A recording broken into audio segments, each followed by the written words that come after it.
Good afternoon and welcome along to our Smash online event. My name's Noldy and it's my pleasure to be here hosting you this afternoon, talking about riding the financial wave, a topic that is foremost in the minds of most farmers in these times. So today I welcome Phil Journeaux today and Mark Townshend. It's a pleasure to have them along. You're probably familiar with Phil Journeaux. He's spoken to us before about various things, and also Mark Townshend, an agricultural economist, and Phil's the agricultural economist. Mark's our farm owner and former Fonterra director. But before we get into that, let's just thank our sponsors. They're on the screen there now: Balance, Barrenbrug, LIC, FMG, BNZ, and Pioneer, and of course our industry partner Dairy NZ, without whose funding these Smash events wouldn't be possible. So as far as Smash goes, if you're new to us, we run events online. We do farmer discussion groups, workshops, and all sorts of things to bring farmers up to speed, to network with farmers, and just to inform them what's going on in the industry. So yeah, this is just one of the avenues we use, an online event. So yeah, so welcome along. Please feel free to add any questions you might have. You can send them in on screen, and we'll endeavour to answer them. So we'll be with you for the next half hour, maybe 40 minutes. And now we're going to head straight to Phil. Thank you for being here, Phil. And Phil does an economic survey, and he's going to run through some of the results that he's found from that in these times. And yeah, we'll hand it over to you, Phil. And if you've got questions, we'll interrupt them along the way and take them to him as well. All right, Phil, we'll hand it over to you. All right. Thanks, Noldy. I'll just... Good. Oh. You all good there? Just trying to get this. There we go. There we go. Good. Yep. So hi, everyone. As Noldy said, I just wanted to run you through the financial survey. This is a survey that AgFirst carries out every year in June, looking at dairy farms in the Waikato Bay of Plenty area. And just to give you an idea, that's the model structure, if you like. So it's 133 hectares, so it's a statistically average farm, 133 hectares, wintering 378 cows, producing just under 138,000 kilos. And as you can see, it's been relatively stable the last 2-3 years. And now that slide, we'll skip that one. So what you're looking at there is just how farm working expenses have changed over the last decade and a half, really. So for a long time, we're sitting at an average around $4. The average now is getting just up over $5. And if you look at the last couple of years, we're in that $5.50, $5.60 a kilo mark for farm working expenses. So it's certainly jumped, and I'll come back to on farm inflation shortly.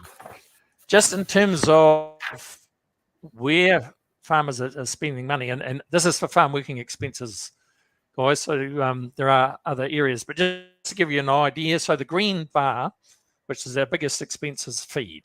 So it's burning 30+% of our income, and feed covers supplement made on the farm, bought in, crops, and grazing. The yellow bar is labour, which has been fairly static. There was a jump, as you can see there in the middle, in 2015-16. Not that we were paying labour more as such, but it just the income had dropped so much that proportionally it increased. But I think of interest, if you look at the blue bar, that's what I've called overheads or administrative costs. So that's your phone, mail, internet, your accountancy, your legal consultancy, and in particular, rates and insurance. And now, so that category of costs, if you like, and now the second highest cost on farm, followed by labour, followed by fertiliser, and R&M coming out fifth. In terms of profitability, that just shows you the trends again over the last 10 years. So the blue bar is our net cash income, the green bar is our farm working, the red bar is our farm profit before tax, and the yellow is what we've called farm surplus for reinvestment. So the yellow bar, if you like, that's the money that's available to pay for things like development, capital expenditure, and debt reduction. And as you can see, for this year, it's currently sitting in the negative, which will create some issues. And that's the break-even budget, or what I've developed from the income. And so how I define break-even is that you need to cover your farm working, your debt servicing, your drawings, your depreciation, and tax. Yeah, depreciation isn't a cash cost per se, but if you're not covering it, the farm's going backwards. So if you look at that, the break-even payout, if you like, is sitting at around $8.18. Now, I'd have to say that's probably slightly light, unfortunately, because we did wind our farm working expenses back slightly, and our depreciation is probably a bit light. So I would say the average farm needs a payout of around $8.40 per kilo to break even. Now, within this season, the deferred from last year and advanced this year, we're sitting at $7.45. So the average farm, if you like, is looking at a deficit relative to a break even of 73 cents per kilo. Now, it's something of a dichotomy's opened up here in terms of Fonterra farmers versus the rest, in a sense, given the capital repayments that Fonterra has made. So they paid out 50 cents capital repayment late August, just in the process of paying out a 40 cents dividend. And currently we're budgeting for another 15 cents in April. So that's $1.05 coming into the business, if you like, from that source. So if you work that through, for the average Fonterra supplier, they're actually now on the right side of that break-even payout. So the farmers with the issues really are non-Fonterra suppliers, share milkers, and any that are heavily in debt. Just to note, in terms of our interest payments, the model is carrying an average debt of around $22 per kilo.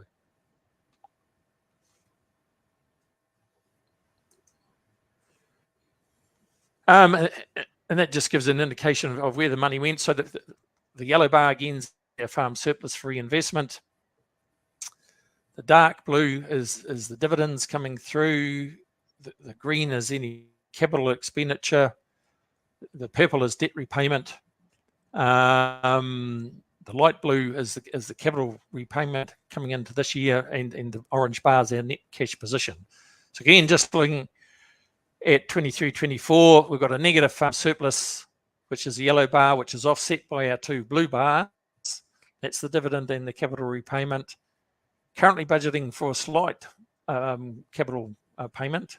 And at the moment, as we're looking at a slight net cash position, or positive position, if you like. Again, realizing that that's really driven by that dividend and capital repayment. Just in terms of key issues, guys, I guess there's three big issues. One is low commodity price. The other one has been the very high on-farm cost inflation, and I'm pretty sure you're all aware of that. And just some figures there, looking at the dairy, that's the primary producers index, which is an index of on-farm cost inflation relative to the CPI. And if you look at that, over the last 2 years, our on-farm costs have been up by over 20-odd%, which is a hell of an increase, really, to battle with. And on the right-hand side is the interest rates that we're paying on our term debt, which have been increasing quite steadily, as you can see. And in terms of our average Waikato bot farm, this year it will spend $113,000 more on interest than it did 2 years ago. Now, believe me, there's a lot of better places we can spend our $113,000, but anyhow, that's the situation. And to be realistic, I think, those interest rates are going to sit up there for probably another 12 months. Hey, Phil, just a question here, just on that last graph. Yes. We've got a question come in. It says, do you think a period of low payout is preferable to a period of high inflation pressure on costs? Just looking at the inflation costs there. So the question is, do you think a period of low payout is preferable to a period of high inflation pressure on costs? What are your thoughts on that? Well, I'd have to say it's a little bit of six of one, half dozen the other, but to a certain extent, I'd say that a low payout with stable costs is far preferable to the situation we're in now, where costs are just inflating on a regular basis. Okay, thank you. I mean, the former is not necessarily that easy, but I suspect it's easier than trying to deal with costs just going up continuously the way they have been. Excuse me. So in terms of actions in sort of looking to get through the current year, the first thing I'd really advise is you need to do a budget. You need to understand where you're at. Now, in many cases, guys, if you do a budget, it's not going to look pretty, but at least you'll know where the pressure points are, if you like. And as part of that, or part of looking ahead, if you like, you really need to talk to all your various advisors. Certainly, as I mentioned, I think most farms this year will pay very little tax, if not probably none. So you need to talk to your accountant about revising your provisional tax if you haven't done that already. Most farms are looking at deferring our debt repayment, and then going back to our model. Certainly, the previous years we have made a full debt repayment. This year we will make none because we can't afford it. So talk to your bank. They're going to be crucial. All things being equal, guys, your overdraft's going to go up and you'll need to borrow money to get through. You really need to keep that bank on board. But Phil, are the banks quite? Sorry, Phil, are the banks quite on board with that, with waiving principal for a year? Well, in terms of the banks I've talked to, Noldy, yes, they are. I think most of them realise pretty much the situation. Yeah. And they're quite willing to talk about deferring principal. Right. Cool. Now, in saying that, if you haven't done a budget, I would say the first thing the bank's going to tell you to do is do a budget. Anyhow,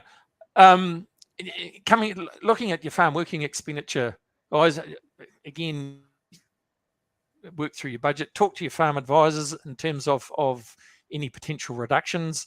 I mean, reducing farm working expenses is not a good idea in a general sense, but in some cases, you just simply have to do it. Certainly, if you're looking, if your farm's got very high oils and peas, I'd take a very hard look at reducing the phosphate input. Probably still need to put on sulfur and potassium, but that's one area. And the other one I'd suggest is if you've got farm staff, you really need to talk to them so they understand the situation. They may not necessarily be in a position to reduce costs and all the rest of it, but I think having your team, if you like, understand the situation makes a big difference in terms of handling the situation. And the last one, just to leave you with this, is around productivity. Now, productivity gain is the enemy of inflation. It's the key thing you can use to beat inflation. And I'd have to say productivity gains in the ag sector, and that's both dairying and sheep and beef, over the last decade have been quite low, almost minimal, really. Productivity gains, not an easy thing, but it's something that farmers just have to work on, in a sense, day in, day out, through time. But anyhow, Noldy, I think that's me. So, thanks, Phil. Phil, just a question. We've been through this before with 08, 09 by memory, or in 14, 15, or around that time. So, I mean, this happens quite regularly. So the main difference this time is obviously the inflationary pressures. Is that right? So this is more severe than we've seen in the past? In a way, well, it's similar to 15, 16, Noldy, but slightly different. In 15, 16, we had a massive drop in the payout, down to 390. I mean, you could argue the payout at the moment at 725 is reasonable, still not enough. But the big killers are those on-farm cost inflation and interest rates. Good, thank you. Good, all right. Well, you stay there, Phil, and we're going to go on to Mark now, and Mark might share some practical insights on what's happening on his farm, or some ideas of what we can do to make sure that we manage our costs and stay viable going forward. Thanks, Mark, and welcome. Thanks, Noldy, and good afternoon to everybody. And the approach I'm going to take is I'm just going to make a few general comments and some of them will be deliberately provocative. We'll see whether any questions come out of that. So, look, I want to start with this. We've had an increase in milk price from $6.75 to $7.25, which is great news. I wouldn't relax on being really stringent on cost control, because we've got some uncertainty around El Nino. So that may or may not play out, but it's not inconceivable to have another 6 or 7% in milk price, but we lose 6 or 7% on production, which by the way, if you have a drought, you don't usually lose 6 or 7% production, because a lot of people still spend to get it. So some of the key points I'm going to make, one is don't waste a crisis, and this is a sort of a mini crisis, I think, and I'm absolutely convinced that farmers are more profitable if we have a $9 payout one year and a $7 the next year and a $9 and then a $7 and $9 and a $7, that we're more profitable than if we have an $8 payout. Around the world, farmers are notorious. Doesn't matter whether you're growing citrus in California or rice in Asia or whatever, but farmers are notorious for letting costs follow up their revenue. So to make your business work at $7.25 means you're really profitable when you get back to $9.25. The sad part of that is that farmers do the moaning and stop spending, but the volatility is very hard on our service communities. So if you're running a small service, well, not even really small, you're running a service for sheep and beef or dairy farmers in rural towns, the volatility is really hard on them. The biggest saving you can make is by really understanding what are your fixed costs and what are your variable costs. And so many of what we think of fixed costs are actually fixed in our mind rather than in reality. So, if you're wanting to have a look at some ways where you can cut some cost out, I'd say on the left side of a sheet of paper, go to your 20 expenditure items and work out what are your variables and what are your fixed costs. And then on the right hand side of the paper, you go to every one of those costs, go to every line and say, well, what would I do if I was at risk of losing my farm? If this was something I had to do, defer maintenance, even defer fertilizer, which I think is one of the last things you should do. But if that's where I had to go to save my farm, that's the extreme option. So you turn a lot of fixed costs into variable. But somewhere between that left side of where you think is reasonable and right where you would be absolutely desperate, there'll be a balancing point somewhere in the middle where you're farming quite okay through a 7.25 or a 6.75.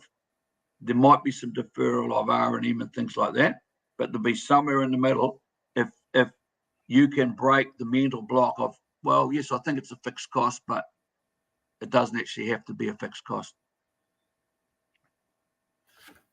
One of the ways of controlling costs is that if you have a product and you put 10%, you use 10% less of it, and you buy a less glamorous version of the product that perhaps doesn't have as much marketing attached to it at 10% less cost, and you negotiate a 10% better cost purchasing price, you've just saved 30% on that item. And it might be something like, I'm not going to advocate under drenching calves or under strength weed sprays, but if it says that you should be giving your calves 22 mils of drench, and you think, well, to be safe, I might give them 23, but yes, you only give them 22, and you use a slightly cheaper drench, and you negotiate a better price, you've just saved 30% on that particular line item. Might be weed sprays, might be whatever. So that's around discipline, Mark, isn't it? Because I know what you mentioned before, when the payout's up, you just tend to get slack, and we're probably even us that have been around for a while are probably quite guilty of that. I know on our farm last year, you know, the feed costs crept up, and you start getting fancier mixes. You bring in fancier mixes to go with the maize silage, just because you think if it costs more, we're going to get more return. And it's not necessarily the case. So it brings you down to reality again. It's a real reality check, just justifying all those costs, I guess. And I think we need that just to maintain our discipline. And if you hold it there, Noldy, when the milk price goes back to $9.25, you're in good shape. Yeah.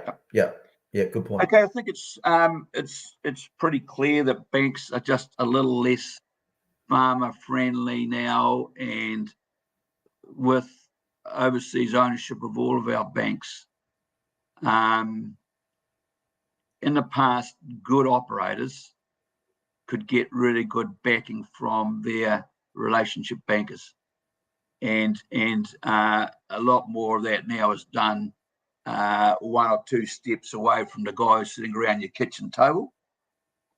So it's a reality. You just have to work how you deal with it. And I'll come back to banking in a minute.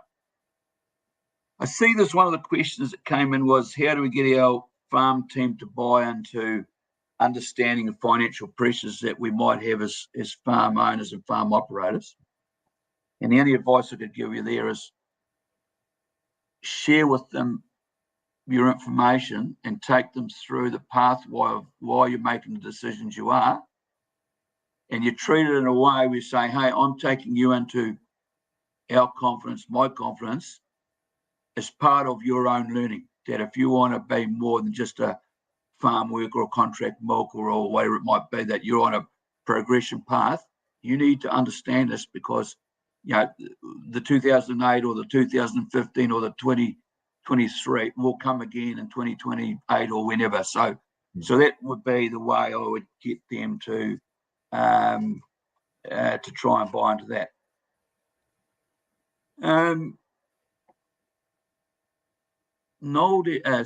Phil touched on it around productivity is flat, and again I'll come back to that in a second, but supplementary feeding in a lot of cases is making people feel better and your bank account worse off. So just getting so disciplined that it's highly unlikely that if your spring grazing residuals are above 1,500, you're not getting a return on supplement. And if it's the summer and your grazing residuals are above 1,400 in your feeding supplement, you're not likely to be making money out of the supplement. The cows might be, getting fed a wee bit better and everybody's feeling a bit better, but don't complain to anybody if your bank balance is under pressure and you're breaking some of the golden rules of farming.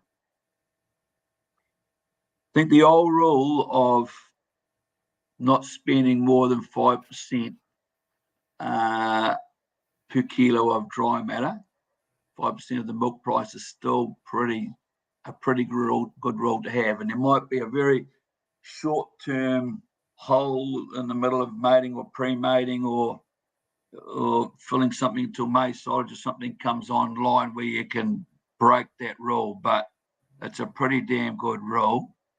And the correlation between production levels and profitability is still a very, very weak one. The correlation between grass utilisation and profitability is a very strong one. Yeah, I'll just add to that, Mark. We had a field day yesterday on a very successful farmer's property, and the key message was all around the grass again. And these sort of times make us focus on residuals, consistent residuals year round. Doesn't matter if they're 15 or 16, but make sure they're consistent and look after your grass. And that's your cheapest form of feed. So that was also certainly the message we had from the farmer on hand. Keep it simple, do the basics right. Yeah, and look, when we get to questions, it might be worthwhile going back to Phil's chart around costs over a period of time, and through that 14-15 and 15-16 440 and 390 period, it looked like feed had sort of dropped back to about 60% of what it had been in the preceding and post years, but it actually dropped a hell of a lot more because Phil's numbers were a percentage of the income rather than a raw number. So, when it was X percent of an $8.40 payout versus X percent of a $3.90 payout, you're talking big numbers. So there's a lot of flexibility there. Hey, just to wrap up for me, just a few comments here. Like, I think farmer morale is generally very low. And what are you guys doing to change that? There's particularly in the area where I live, there's just a lot of farms for sale, farm families that my family have farmed with for 50 to 100 years are getting out. And so what are we going to do about farmer morale? Because I just don't think it's a positive environment at the moment. In terms of Smash, and I sort of joked to Noldy about this, like, this is a very serious comment I'm making where, Smash or small herds, it almost has this perception that you guys are small, you're toy farmers. And the challenge I'm giving to you is that if you go back to Phil's theme that we ain't doing that well on productivity gains, in the history of my farming life, which is 50 years plus now, nearly all of the innovation has come from good owner-operator family farms. It doesn't come from corporate farms. Corporate farms usually don't farm that well, and the ones that do, they're farming quite well and get the advantages of scale. But the innovation and perfection and the next steps usually come from you guys. So I don't know whether you need to change your name to, because you guys are the bastion of family farms. And I sit in the middle here where obviously I'm involved in a lot of corporate farms and, some of them up to 50,000 cows. But my heart is really in the family farm model and all of our kids. And I've got 8 grandkids and I've got to hope that 4 of them will go farming. But you guys, I think, need to take more seriously about your responsibility of driving productivity because the big guys won't do it. And I'd even run that over into banking's probably less easy now for family farms than what it is for corporate farms. And whether you guys are going to stand for that or whether you've got enough grunt that you actually set up your own bank. Because, at the moment, there's pretty good evidence that business and farm banking is subsidising housing because we're seen to be able to afford it better. Margins have crept up and the housing loans have been protected. But there's plenty of evidence in history, and one of my grandfathers was involved in setting up the rural credit scheme, which morphed into the rural bank and after the Great Depression. And the time has probably come for family farm committed people, and it only comes down to quality of leadership to look at having some form of family farm bank. No, I've made enough. I could go on with some other things that are controversial, but we're running out of time. So no, thanks, Mark. Thanks for that. Thanks for those challenging questions at the end there, and it's certainly something that we can sympathise with, and maybe we need to look at that where to from here. But certainly the passion of all of us here at Smash, because we value the smaller farming model, be it the family farms or just not there's anything wrong with the corporates, but we obviously want to promote and help sustain the family farming model. So however we can do that best is what we'll try and do. Just a question here, Mark. So you've got a lot of teams on your farms. How do you keep them involved in these times? How do you keep them motivated and understanding of what the situation is? Have you got anything special you do there or not? Oh, hey, look, these periods, we are cash flow reviewing so regularly, and we've got farms that Di and I own. We've got equity partnership farms where we might own 50-70%. And there's obviously the larger ones that I'm involved in, but the ones that I actually get the most enjoyment out of are the ones we set up where Di and I might only 20 or 30%, and we've got half a dozen young people of high quality who are equity partners. And we just go through with these guys and ladies and say, well, we don't have to do this way. There's a cheaper way to do it. We've done this before. It might be in a different couple of different lines where you make the saving, but the principles are exactly the same, Noldy. But would your key message would be, from the outset, you said a $7 payout and a $9 payout.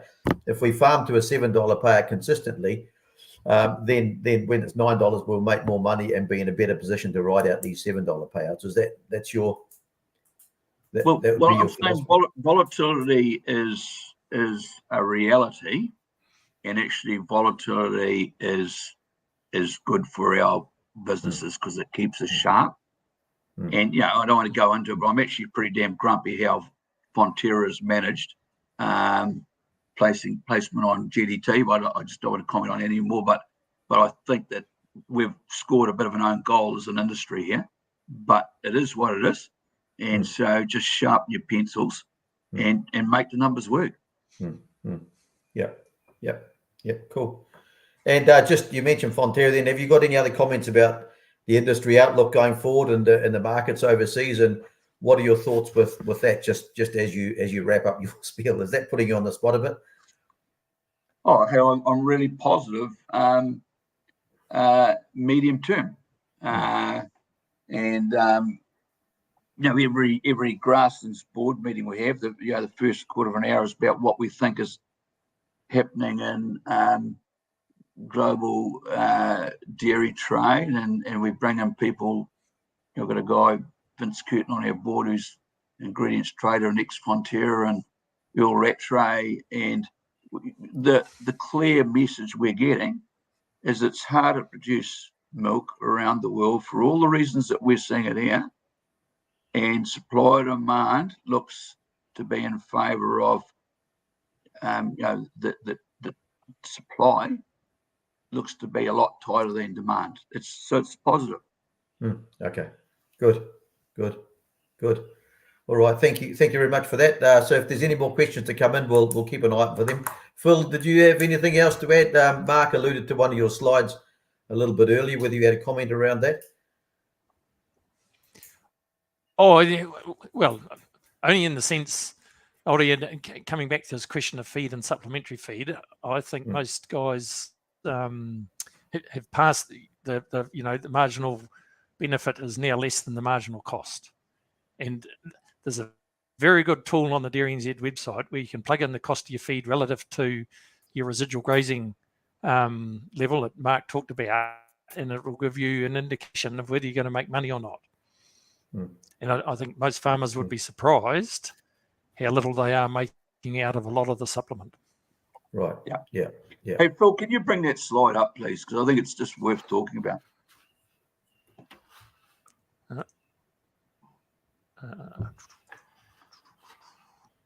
Sorry. That was the bar graph, wasn't it, Mark? Yeah. Yeah. Yep. So while Phil's just bringing it up, look, I think that this 440 year was tough, but to have a 390 after it was really tough, and far tougher than what this one is, and it looks like we're coming out of it a bit. But if you look at the 13-14 year, feed costs there, Phil, with 35% of $8.40.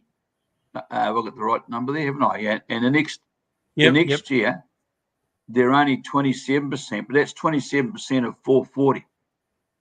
Yes. The next year's 27% of $3.90. So the actual spend per kilo would be more than halved. So that's the variability you've got. That's the tool you've got if you want to use it. Yep.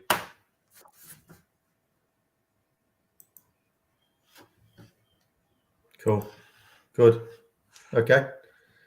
All right, Ben, thank you very much. There seems to be no more questions coming in. So unless you've got any parting comments, we've got a big weekend ahead of us. We just need to close. It wouldn't be right to close without a prediction around the, maybe not so much the election because that's been thrashed out well and truly, but maybe around the All Blacks and the result there. So you mentioned, Mark, you might be a very pleasant guy to live with on Sunday if things didn't go too well tomorrow and Sunday. So I just made the comment, don't bother picking up the phone if we don't ever change the government and the All Blacks lose as well. It just won't be a good day. Yeah. So be a brave man to put a prediction on the game, but we'll all be watching with bated breath, and it'll be entertaining. And I think our hearts with the All Blacks, but our heads probably with Ireland, and they're both valid teams and worthy of going further. So whatever will be. So So thank you, gentlemen. Thank you, Phil, and thank you, Mark. And once again, I want to thank our sponsors there on the screen, and also our partner Dairy NZ for making all this possible. Don't be strangers to Smash. Please come along to our events. Keep an eye on our website and on our Facebook page. And thanks for joining us this afternoon. Phil, Mark, once again, thank you for your time, and we always really appreciate your input. So we'll leave it there, and good afternoon, everyone. Thank you. Yep. Thanks, Noldy.